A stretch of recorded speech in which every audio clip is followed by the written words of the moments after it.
Nah, pada kesempatan kali ini, kelompok kami akan menjelaskan materi terkait inti pemikiran para ahli ekonomi pada zaman klasik, beserta perbedaan dari kelima tokoh tersebut.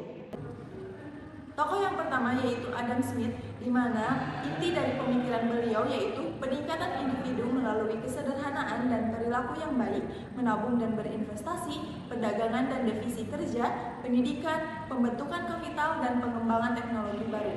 Secara umum, beliau lebih tertarik untuk meningkatkan kemakmuran ketimbang pemerataan kemakmuran. Smith mengembangkan ilmu ekonomi yang begitu kuat dengan terfokus pada konsep invisible hands atau tangan goib yang menurutnya menciptakan kemakmuran dan bagaimana faktor-faktor produksi akan menciptakan lebih banyak kesempatan bagi seluruh masyarakat untuk mengumpulkan kekayaan. Yang kedua yaitu Jean-Baptiste Say. Adapun kontribusi Say diantaranya: satu, penyusunan teori berdasarkan fakta dan observasi. Yang kedua, menyusun teori utilitas subjektif sebagai pengganti teori nilai kerja. Yang ketiga yaitu peran vital entrepreneur. Dan yang keempat, hukum pasar Say. Salah satu buah pemikiran Jean-Baptiste Say yang fenomenal adalah disebut dengan hukum Say, yaitu supply creates its own demand, yang artinya penawaran akan menciptakan permintaannya sendiri, bahwa yang menciptakan permintaan bukanlah uang, melainkan produk barang atau jasa. Menurut Say, uang hanyalah alat tukar dan penyebab real dari depresi ekonomi bukanlah kekurangan uang, tetapi kekurangan penjualan oleh para petani, pengusaha, dan produsen barang atau jasa lainnya.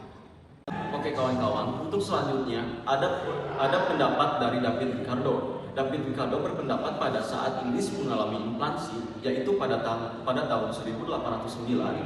Ia berpendapat dalam buku pertamanya yang terbit pada tahun 1811 yang berjudul The Height of the Bullion. Dia dalam bukunya berpendapat bahwa akibat terjadinya inflasi dikarenakan karena Bank Inggris atau Bank of England mengeluarkan terlalu banyak uang yang beredar sehingga menimbulkan inflasi. Pendapatnya ini sejalan dengan teori kuantitas uang seperti yang dikemukakan oleh David Hume, di mana tingkat stabilitas harga ditentukan oleh jumlah uang yang beredar.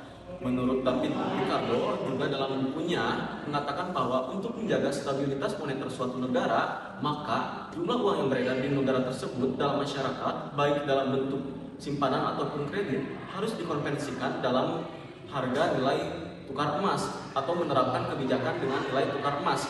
Dalam bukunya juga, David Ricardo mengatakan secara tegas bahwa pihak yang mengeluarkan jumlah uang kertas harus berdasarkan dengan kuantitas harga emas, bukan berdasarkan kuantitas jumlah uang yang beredar. Tokoh yang keempat yaitu ada Thomas Albert Malthus.